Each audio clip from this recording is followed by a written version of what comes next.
sudah Pak Wakapolda, ke depan mereka itu kategorinya sebagai bank ilegal. Mereka meminjamkan uang, bunganya 10%, tidak bayar pajak, mempercepat orang untuk kaya. Saya bubarkan, dan itu anggap pelanggaran pidana. Illegal pinjol itu bisa 5 tahun penjara dan denda bisa sampai 1 triliun. Nah, ini klimaksnya nih guys ya. Ternyata dia pernah di-endorse untuk nih pinjol ya.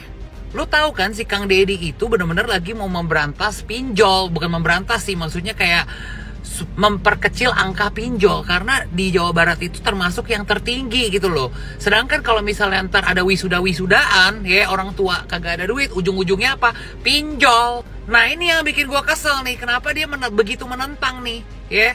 Tuh ternyata dia nih pernah mempromosikan pinjol. Gua kagak tahu ya apakah ada hubungannya statement dia yang kekeh banget kepengen wisuda itu tetap ada sama endorsan pinjolnya dia itu ya. Pak Deddy kepengen memberantas pinjol, yang ini jadi duta pinjol. Pantesan aja lu nggak kepengen wisuda itu yang membebankan ke orang tua itu tuh ditiadakan gitu. Karena speak up menentang kebijakan gubernur yang Jawa Barat itu sekarang ranking pertama Bank Emok, ranking pertama pinjol.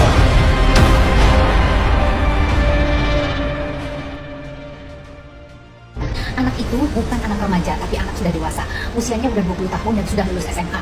1 tahun kemarin itu dia lulusnya, bukan tahun ini. Oke, jadi dia pernah, mungkin dia bekerja dengan cara yang kayak gitu. Pinjol lah, dia jadi model pinjol lah dan sebagainya. Apakah itu seorang anak yang memang harus dikasih perhatian lebih? Justru anak-anak Gen Z seperti ini harus diwaspadai Pak. Jangan sampai anak ini memberontak dan mempengaruhi semua orang. Ini bukan sesuatu yang patut dicontoh dan patut dibela Pak. Ini masalahnya tidak baik untuk kesehatan mental. Dan ini bukan contoh yang baik untuk generasi yang akan datang. Gak heran kalau di Indonesia ini yang namanya pinjol itu bisa berkembang biak dengan pesat. Karena memang marketnya di Indonesia ini besar sekali gitu. Banyak orang yang rela melakukan pinjol hanya untuk memenuhi egonya, keinginannya, dan gengsinya dibanding harus memprioritaskan kebutuhan primernya gitu. Ya gampang, nanti kalau udah belangsak gitu ya, tinggal nyalahin pemerintah. Padahal ya, ketika kita susah itu nggak selalu dikarenakan kebijakan pemerintah. Itu juga bisa disebabkan oleh diri kita sendiri gitu. Ya, salah satunya fenomena semacam ini gitu. Lebih mengutamakan dan mementingkan keinginan dibanding kebutuhan. Oh, waktu itu awalnya tuh datang ke sana kan diundang. Saya pikir bakal ngebahas tentang masalah penggusuran. Nggak taunya malah ditembak ke masalah wisuda, dan itu tuh aku nggak ada sama sekali nggak tahu kalau misalnya topik itu bakal ke wisuda. Dihujat sampai sedemikian rupa ya tetap nggak ikhlas Mas ya. Ya tetap nggak ikhlas kita. Kalau suruh milih ya mendingan nggak usah. Terus terang mendingan nggak usah. Mendingan nggak usah. Ya, itu terus terang saya pribadi sebagai orang tuanya saya menyesal sekali kenapa di hari itu Aura saya bujuk untuk menemui Bapak Gubernur. Aura bilang sama saya, "Pak, kenapa tadi Papa kok nggak bela bela Aura gitu loh." Saya merasa kasihan. Ya, saya sebagai orang tuanya, sebagai ayahnya, kok tidak bisa menyampaikan sesuatu, hanya diam di situ. Pertama kan yang Aura bilang di video itu speak up tentang larangan motor, wisuda, dan juga penggusuran. Ya wajar lah kalau Kang Deddy ngebahas sampai ke situ, ke wisuda. Dan kedua, untuk orang tuanya, saya juga tidak membenarkan menghujat, mencaci maki, ngebully habis-habisan, sampai keterlaluan. Saya juga tidak membenarkan. Tapi di sini ya setiap perkataan kita, setiap perbuatan kita, itu kita harus terima konsekuensinya. Apalagi di zaman media sosial sekarang, kita harus berhati-hati lagi dalam berbicara. Ya inilah kita lihat video permohonan maaf. Aku kecewa karena bapak nggak belain anak bapak. Apalagi melihat bapak, ibu, dan anak ini setali 3 uang. Bener kan? Ada cara yang paling mudah Pak, bagaimana mendukung pendapat anak bapak ini Pak. Bapak berdiri, bapak bilang, "Kang Deddy, saya mohon maaf, sepertinya saya dan keluarga harus segera meninggalkan rapat ini. Terima kasih atas undangannya, sekali lagi terima kasih dan mohon maaf." Bapak ambil istri sama anak keluar dari situ. Kenapa Pak? Bapak nggak lakukan? Karena Bapak takut kehilangan 10 juta per bulan. Karena aku juga baru dapat informasi, ternyata Bapak dan keluarga itu bukan KTP Jawa Barat. Sebenarnya Bapak dan keluarga itu tidak berhak mendapatkan bantuan yang sama seperti sesama warga Jawa Barat. Tapi karena alasan kemanusiaan, makanya Bapak masih dipertimbangkan.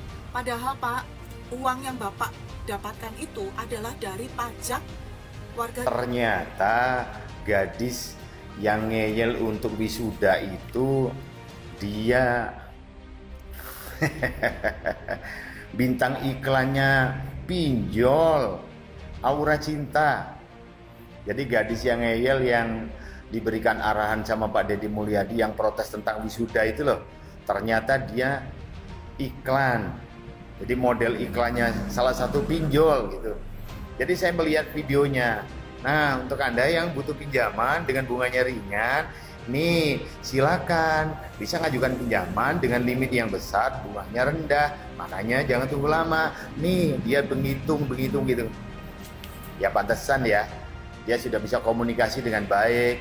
Kayaknya pengetahuannya ya kalau sudah masuk dunia entertain, kalau sudah masuk dunia periklanan, maka juga lumayan sih kalau itu dikembangkan dengan positif.